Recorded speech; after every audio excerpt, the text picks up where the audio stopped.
Bom dia para você! Como você se sente sabendo que esse ano você fez durante o ano todo o ano bíblico e que faltam agora só mais alguns dias para terminar toda essa luta que tivemos para ler toda a Bíblia, a tocha de Deus, para fazer compreendidas as verdades do Senhor? Porque durante o ano nós não lemos só os 66 livros da Bíblia. Lemos também mais os livros do Espírito de Profecia, não foi? E agora faltam alguns dias. Estamos no estudo número 31 do Grande Conflito. Faltando para terminar até o 42 mais 11. Já parou para pensar sobre isso? Daqui a 12 dias nós vamos fazer uma retrospectiva. Será um dia especial para nós podermos estudar juntos e ver os detalhes do Senhor. Bendito seja o nome de Jesus. Glória ao nome dele. Eu vou orar com você. Santo Deus e amado Pai, nós te agradecemos por ter trabalhado conosco, por estar conosco. E eu sei que o Senhor faz isso através dos anjos, através do teu Santo Espírito, pelo teu amor para conosco. Nos ajude hoje a estudar sobre esse assunto. Nos ajude a não esquecer os assuntos passados. Em nome de Jesus. Amém. O seu programa A Tocha está começando.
A relação do mundo visível com o mundo invisível. Você sabia que tem um mundo invisível?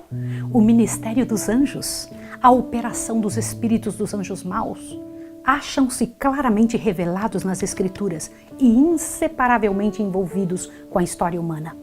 Há uma tendência crescente para a incredulidade na existência dos espíritos maus. E enquanto os anjos que ministram a favor daqueles que hão de herdar a salvação, isso está escrito em Hebreus 1,14, são por muitos considerados como espíritos dos mortos. Não existe mentira maior. Anjos de Deus não são espíritos dos mortos. Você vai entender nos próximos assuntos de onde vem essa história de que os mortos estão vivos em algum lugar.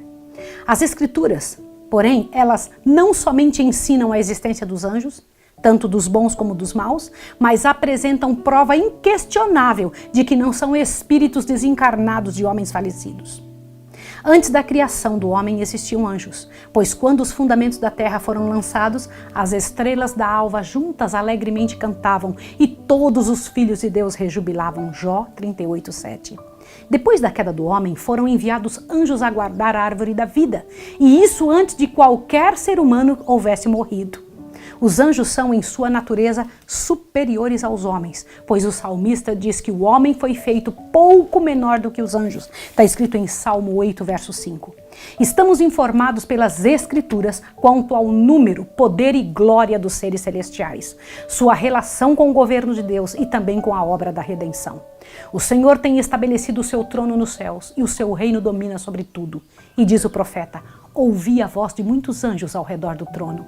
No salão de recepção do Rei dos Reis, assistem eles como anjos seus magníficos em poder, ministros seus que executam a sua aprovação. obedecendo a voz de sua palavra. Salmo 103, 19 a 21, Apocalipse 5, 11. Milhares de milhares, milhões de milhões eram os mensageiros celestiais vistos pelo profeta Daniel. O apóstolo Paulo declarou serem muitos milhares, Daniel 7:10 e Hebreus 12:22. Como mensageiros de Deus, saem à semelhança de relâmpagos, Ezequiel 1:14. Tão deslumbrante é a sua glória e tão rápido o seu voo. O anjo que apareceu no túmulo do Salvador e tinha o rosto como de um relâmpago e seu vestido branco como a neve, fez com que os guardas, por medo dele, temessem e ficassem como mortos. Mateus 28, 3 e 4. Quando Senaqueribe, o altivo assírio, vituperou a Deus e dele blasfemou, ameaçando Israel de destruição, sucedeu, pois, que naquela mesma noite saiu o anjo do Senhor e feriu no arraial dos assírios a 185 mil deles. Ali foram destruídos todos os varões valentes e os príncipes e os chefes no exército de Senaqueribe. E este tornou com vergonha de rosto a sua terra. Segundo Reis 19, 35 e 11. E segundo Crônicas também 32, 21. Eu vou ler para você uma parte do que o grande conflito diz a respeito disso, para que você entenda essa parte, essa explicação da palavra de Deus sobre os anjos. Olhe bem, para que você vai gostar disso. Os anjos são enviados em missões de misericórdia aos filhos de Deus. Imagine o Senhor Deus chamando o anjo. Venha cá, anjo, vá ali na casa da Maísa. Vai ali na casa dessa pessoa, do Adies, das pessoas que estão estudando a palavra de Deus. Olha só. A Abraão com promessas de bênçãos, as portas de Sodoma para livrar o justo Ló da condenação do fogo, a Elias quando se achava a ponto de perecer de cansaço e fome no deserto, a Eliseu com carros e cavalos de fogo cercando a pequena cidade em que estava encerrada por seus adversários, a Daniel enquanto buscava a sabedoria divina na corte de um rei pagão ou abandonado para se tornar presa de leões, a Pedro condenado à morte no calabouço de Herodes, aos prisioneiros em Filipos, a Paulo e seus companheiros na noite da tempestade no mar, a abrir a mente de Cornélio para receber o evangelho, a enviar Pedro com as mensagens de salvação ao desconhecido gentil, assim em todos os tempos tem santos anjos ministrado a favor do povo de Deus. Aí na sua casa, Kátia com a Rebequinha, aí na sua casa, você, minha irmã Lores, você, na sua casa os anjos de Deus estão. Um anjo da guarda é designado a todo seguidor de Cristo. Estes vigias celestiais protegem os justos do poder do inimigo. Isso o próprio Satanás reconheceu quando disse: porventura teme a Jó, Deus, em vão? Porventura não circundastes tu a ele e a tua casa e tudo quanto tem? O próprio diabo reconheceu, está escrito em Jó 1, 9 e 10, de que Jó era circundado pelos anjos do céu e tudo que Jó tinha. O agente pelo qual Deus protege o seu povo é apresentado nas palavras do salmista: o anjo do Senhor acampa-se ao redor dos que o temem e os livra. Salmo 34, 7. Disse o Salvador, falando daqueles que nele creem: vede, não desprezeis algum destes pequeninos, porque eu vos digo que os seus anjos nos céus sempre veem a face de meu Pai. Mateus 18, 10. Os anjos, designados para ministrarem aos filhos de Deus, têm em todo tempo acesso à sua presença. Assim, ao povo de Deus, exposto ao poder enganador e vigilante malignidade do príncipe das trevas e em conflito com todas as forças do mal, é assegurada a incessante guarda dos seres celestiais. Tão pouco é tal segurança dada sem necessidade. Se Deus concedeu a seus filhos promessas de graça e proteção, é porque há poderosas instrumentalidades do mal a serem enfrentadas, agentes numerosos, decididos e incansáveis, de cuja malignidade e poder ninguém pode sem perigo achar-se em ignorância ou inadvertência. Os espíritos maus, criados a princípio sem pecado, eram iguais em sua natureza, poder e glória aos seres santos que ora são os mensageiros de Deus. Mas caídos pelo pecado, acham-se coligados para a desonra de Deus e destruição dos homens. Unidos com Satanás em sua rebelião e com ele expulsos do céu, têm através de todas as eras que se sucederam, cooperado com ele em sua luta contra a autoridade divina. Somos informados nas Escrituras acerca de sua união e governo, suas várias ordens, inteligência e astúcia. Ouça isso, suas várias ordens. Satanás tem anjos maus para todo tipo de pecado. Ele tem anjos maus pelotões, ordens de anjos para mentira, ordens de anjos para prostituição, ordens de anjos para causar acidentes, ordens de anjos para causar problema na família, ordem de anjos para roubo. Ele tem especialistas, os anjos dele são especialistas em pecados e procuram seres humanos que gostam disso para se envolver com eles, para se coligarem entre si. E eu preciso te explicar uma coisa séria. Abra seu ouvido agora, você que está me ouvindo. Satanás sabe que uma pessoa aqui é envolvida com tal tipo de pecado, que ela tem vontade de tal tipo de miséria. E então, ele sabe que outra no outro lugar gosta disso também. E ele une essas forças, ele une estas pessoas na maldade. Você entende isso? Por isso que eu acabei de dizer que somos informados nas Escrituras acerca de sua união e governo, suas várias ordens, inteligência e astúcia e de seus maus intuitos contra a paz e felicidade dos homens. Isso é muito sério, muito sério. E aonde a gente encontra isso na Bíblia? Presta atenção que já diz no Velho Testamento. A história do Antigo Testamento apresenta referências ocasionais à sua existência e operação. Foi, porém, durante o tempo em que Cristo esteve sobre a terra, que da mais notável maneira os espíritos maus manifestaram seu poder. Você ouviu isso?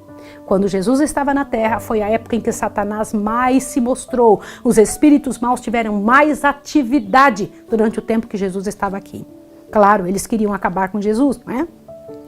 Cristo viera para executar o plano ideado para a redenção do homem, e Satanás decidiu-se a fazer valer o seu direito de governar o mundo. Fora bem sucedido ao estabelecer a idolatria em toda parte do globo, exceto na terra da Palestina. A única terra que não havia cedido completamente ao domínio do tentador, viera a Cristo para derramar ao seu povo a luz do céu. Ali, dois poderes rivais pretendiam a supremacia. Jesus estendia seus braços de amor em convite a todos os que quisessem nele encontrar perdão e paz. As hostes das trevas viram que não possuíam domínio ilimitado e compreenderam que, se a missão de Cristo fosse bem sucedida, seu governo estaria prestes a terminar. Satanás enfurecia-se como um leão acorrentado e, em desafio, exibia seu poder tanto sobre o corpo como sobre a mente dos homens. Ouça isso, tanto sobre o corpo como sobre a mente dos homens. Que os homens tenham sido possuídos de demônios está claramente referido no Novo Testamento. As pessoas desta maneira afligidas não sofriam meramente de moléstias provenientes de causas naturais. Cristo tinha perfeito conhecimento daquilo com que estava a tratar. Eu vou parar aqui, eu preciso comentar uma coisa com você.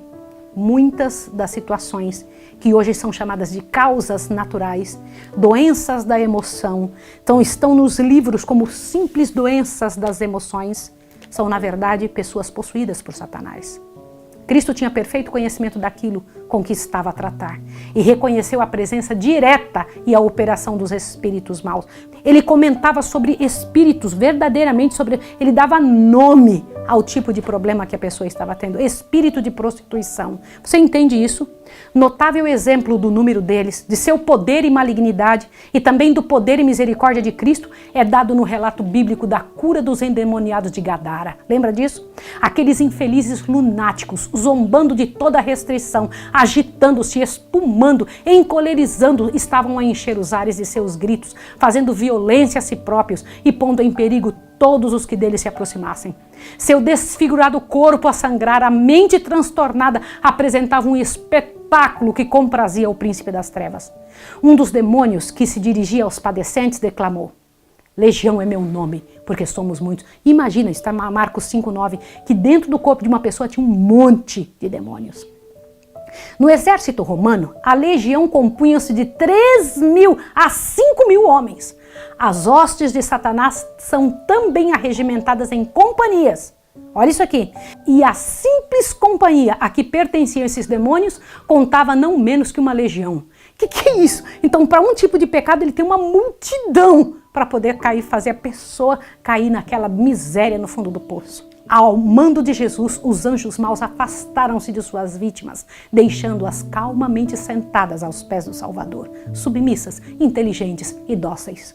Mas aos demônios foi permitido varrer para o mar um rebanho de porcos, e para os habitantes de Gadara, a perda disso sobrepujou as bênçãos que Cristo conferira, e pediram a eles o médico divino que se retirasse. Este é o resultado que Satanás intentava obter. Lançando sobre os judeus a culpa de seu prejuízo, suscitou os temores egoístas do povo, impedindo-os de escutar suas palavras.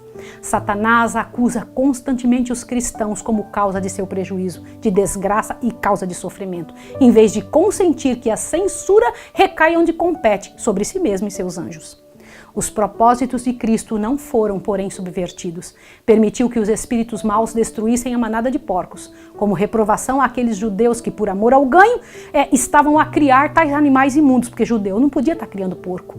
Não houvesse em Cristo restringido os demônios e teriam arrastado para o mar não somente os porcos, mas também seus guardadores e possuidores. A preservação dos que guardavam bem como seus donos foi unicamente devida ao seu poder, misericordiosamente exercido para o livramento deles. Foi que Jesus cuidou, porque até os donos dos porcos deveriam ter morrido. Demais, foi permitido que esse acontecimento ocorresse, a fim de que os discípulos pudessem testemunhar o poder cruel de Satanás, tanto sobre os homens como sobre os animais. O Salvador desejava que seus seguidores conhecessem o adversário e o que tinham de enfrentar, para que não fossem enganados e vencidos por seus ardis. Era também sua vontade que o povo daquela região contemplasse seu poder de quebrar o cativeiro de Satanás e libertar seus cativos. E ainda que o próprio Jesus se retirasse e os homens são tão maravilhosamente libertos, ficassem para declarar a misericórdia de seu benfeitor. Quando Jesus saiu de Gadara, quem ficou lá? Os dois que tinham sido salvos. E eles então foram dizer as verdades que tinham acontecido com eles. Presta atenção que você precisa entender. Muitas pessoas que estão hoje caídas na lama, sofrendo uma miséria, o que elas estão é endemoniadas. Muitas pessoas que hoje a gente pensa que são só doenças mentais, são endemoniadas. É preciso uma luta tremenda diante de Deus, em todos os sentidos, de cuidar deste corpo, de cuidar dessa mente, de cuidar dessa pessoa, mas cuidar espiritualmente desta pessoa, para que ela seja liberta. Outros exemplos de natureza semelhante se acham registrados nas Escrituras. A filha da mulher Ciro-Fenícia era atrozmente atormentada por um demônio, ao qual Jesus expulsou por sua palavra. Mateus 7, 26 a 30. Você tem que olhar lá. Veja o que Jesus disse. Um endemoniado cego e mudo, com doença física, e que a gente fica achando que era uma causa física, não. Era um demônio. Mateus 12, 22. Um moço que tinha um espírito mudo, que muitas vezes o lançava no fogo e na água para o destruir. Muita gente pensava que era um louco. Marcos 9, 17 a 27. O lunático, que é atormentado pelo espírito de um demônio imundo. Lucas 4, 33 a 36. Perturbava a calma do sábado na sinagoga de Cafarnaum. Todos esses foram curados pelo compassivo Salvador. Mas como Jesus os curou? Pediu para o demônio sair. Em quase todos os casos, Cristo se dirigiu ao demônio como a uma entidade inteligente, ordenando-lhe sair de sua vítima e não mais atormentá-la. Muitas vezes tem gente que está aí sofrendo com uma série de situações e ficam dizendo assim, mas ela tem isso, esse problema que essa menina tem, que esse menino tem. Você vê mocinhas, você vê mulheres adultas atormentadas, querendo mostrar o corpo, querendo mostrar o peito, querendo... Gente... São demônios possuindo estes corpos. São pessoas não convertidas, envolvidas em misérias, envolvidas em lugares de prostituição, de sofrimento, que atraíram para si muitos demônios e hoje as persegue. Contemplando os adoradores em Cafarnaum, o seu grande poder veio espanto sobre todos. E falavam entre si uns aos outros, dizendo, que palavra é esta? Que até os espíritos imundos manda com autoridade e poder e eles saem? Lucas 4, 36. Aqueles possessos são em geral representados como estando em condição de grande sofrimento. Contudo, havia exceções a essa regra. Presta atenção. Às vezes a gente pensa que só as pessoas que estão gritando, pulando e espumando é que são endemoniadas. Presta atenção agora. Para o fim de obter poder sobrenatural, alguns recebiam alegremente a influência de Satanás. Estes, é claro, não tinham conflito algum com os demônios. Desta classe eram os que possuíam o espírito de adivinhação, Simão o mago, o feiticeiro Elimas e a donzela que acompanhou a Paulo e a Silas em Filipe. Você lembra disso? Eu vou ler para você, para que você possa entender, para que você possa compreender a seriedade disso, é preciso você entender como é que isso funciona. Presta atenção, ó. Ninguém se acha em maior perigo da influência de espíritos maus do que aqueles que, apesar dos testemunhos diretos e amplos das Escrituras, negam a existência e a operação do diabo e seus anjos. É possível que você, ao estar ouvindo isso, possa dizer: ah, mas isso não é bem assim. Cuidado! Ninguém está em maior perigo do que aquele que acha que não é assim. Olha bem, enquanto estivermos em ignorância no que respeita às suas armadilhas, têm eles vantagem quase inconcebível. Muitos dão atenção às suas sugestões, supondo, entretanto, estar seguindo os ditames de sua própria sabedoria. E por isso que, aproximando-se do final dos tempos, quando Satanás deverá trabalhar com o máximo poder para enganar e destruir, espalha a ele por toda parte a crença de que ele não existe. É sua política ocultar-se e agir às escondidas. Não é sério isso? Nada há que o grande enganador mais receie do que o familiarizar-nos com seus ardis. Para melhor encobrir seu caráter e propósitos reais, faz-se representar de tal maneira a não excitar a maior emoção do que ridículo e desdém. Ele se compraz muito em ser descrito como um objeto brusculesco, repugnante, agoureiro, meio animal e meio homem. Você já viu isso? Você já viu várias pessoas dizerem que Satanás tem um tridente, um monte de chifre, uma cara horrível, e um chifre, um rabo com uma ponta no final? Isso tudo é mentira. Ele agrada de ouvir seu nome empregado na brincadeira e na zombaria pelos que julgam inteligentes e instruídos. É porque se mascarou com consumada habilidade que tão amplamente se faz a pergunta: existe realmente tal ser? Evidencia-se o seu êxito na geral aceitação que obtém no mundo religioso, teorias que negam os testemunhos mais positivos das Escrituras. E é porque Satanás pode muito facilmente dirigir o espírito dos que se acham inconscientes de sua influência que a palavra de Deus nos dá tantos exemplos de sua obra maligna, descobrindo aos nossos olhos as suas forças secretas e desta maneira pondo-nos de sobreaviso contra seus assaltos. O poder e malignidade de Satanás e sua hoste deveriam com razão alarmar-nos, não fosse o caso de podermos encontrar refúgio e livramento no superior poder de nosso Redentor. Pomos cuidadosamente em segurança as nossas casas por meio de ferrolhos e fechaduras, a fim de proteger contra homens maus a nossa propriedade e vida, mas raras vezes pensamos nos anjos maus, que constantemente estão a procurar acesso a nós, e contra cujos ataques não temos em nossa própria força método algum de defesa. Você já percebeu que é assim mesmo? Que às vezes a gente tranca a nossa casa todinha, mas a gente se esquece que entra pelo celular, entra pela atitude, entra pela TV, entra por qualquer lugar. A pessoa traz demônios junto consigo para dentro de casa. Não precisa ferrolhos, Satanás entra, é só a pessoa permitir. Se lhe permitirmos, podem transformar-nos o entendimento, perturbar e atormentar o corpo, destruir nossas propriedades e vida. Seu único deleite está na miséria e na ruína. Terrível é a condição dos que resistem às reivindicações divinas, cedendo às tentações de Satanás. Satanás não é amigo de ninguém. Coitado da pessoa que se envolve com Satanás, até que Deus os abandone ao governo dos espíritos maus. Mas os que seguem a Cristo estão sempre seguros sob sua proteção. Anjos magníficos em poder são enviados do céu para protegê-los. O maligno não pode romper a guarda que Deus pôs em redor do seu povo. Aleluia! Anjos magníficos em poder são enviados para aqueles que humildemente se ajoelham diante de Deus e pedem: Senhor, me ajude, Senhor, me abençoe, Senhor, trabalhe comigo. Aleluia! Bendito seja o nome do Senhor. Eu vou orar com você agora. No próximo estudo nós vamos estudar as armadilhas de Satanás. Como é que isso acontece?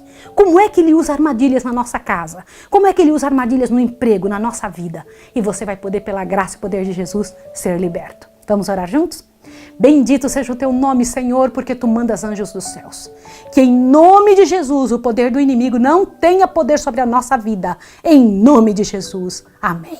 Deus abençoe você e até amanhã.